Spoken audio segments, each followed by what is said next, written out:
সালাম আলাইকুম প্রিয় বন্ধুগণ। জামাতের কর্মকাণ্ড যেভাবে প্রকাশিত আছে জামাতের জন্য ভয়াবহ হুমকি। কীভাবে এরকম দুষ্কৃতিকারী আচরণ করতেছে জামাতের কিছু নেতাকর্মী আর এমপি, এগুলা যদি করে তাদের মুখে কি ইসলাম মানায়? আমি তাদেরকে অন্য অন্য দল থেকে একটু ভালো মনে করতাম, কিন্তু মানুষ তাদেরকে এখন সন্দেহের চোখে দেখতে আছে।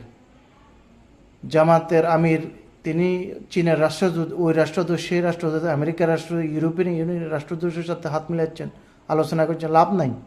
আপনি দলের সংগঠন ঠিক করেন, দলের কালচার ঠিক করেন, দলের ভিতরে অপকর্ম লোক বসে আছে, এগুলো যদি আপনি তদন্ত না করেন তাদের বিরুদ্ধে গোয়েন্দা সংস্থা আপনার নিয়োগ দিতে হইব। যদি জামাত ইসলামের অস্তিত্ব টিকে রাখতে হলে অপকর্ম লোককে বের করে দিতে হবে। তাদের আচরণ ইসলাম শুধু জামাত ইসলামের একার নয়, জামাতের ইসলামের উপরে ইসলাম নাজিল করে নয়, ইসলাম সমস্ত মকলুকের উপরে, মুসলমান হিন্দু বলেন বৌদ্ধ বলেন সবার উপরে আইন মেনে চলতে হবে। আল্লাহর আইনকে কঠোরভাবে মেনে চলায় তাকে আল্লাহ মুসলমান হিসাবে তিনি দাবি করতে পারেন, না হলে কিন্তু লাভ নাই। জামাতে ইসলামের কর্মকাণ্ডগুলো যদি তিনি যদি পরিদর্শন না করেন, তদন্ত না করেন, অপকর্ম সন্ত্রাসী ডাকাত বহির্ভূত লোক যদি ঢুকেছে জামাতের ভিতরে, জামাতকে ধ্বংস করার জন্য নানানভাবে দেশীয় বাইরেও চক্রান্ত তারা বিভিন্ন টাকার মাধ্যমে তারা ঢুকিয়ে দিচ্ছে, যেন জামাতের বদনাম করে জামাতকে ব্যান করে ধ্বংস করা হয়।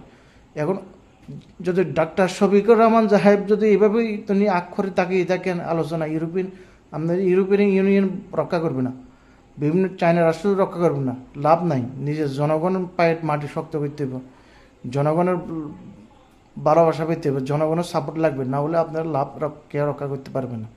আপনার দলের যে অপকর্ম লোক এগুলাকে তদন্ত করে বাদ করতে হবে, জামাতকে স্ট্রংলি করতে হবে, অপকর্ম লোক বন্ধ করতে হবে। ইসলাম অপকর্ম লোককে পছন্দ করে না, এও সময় আছে, না হলে বিপদ।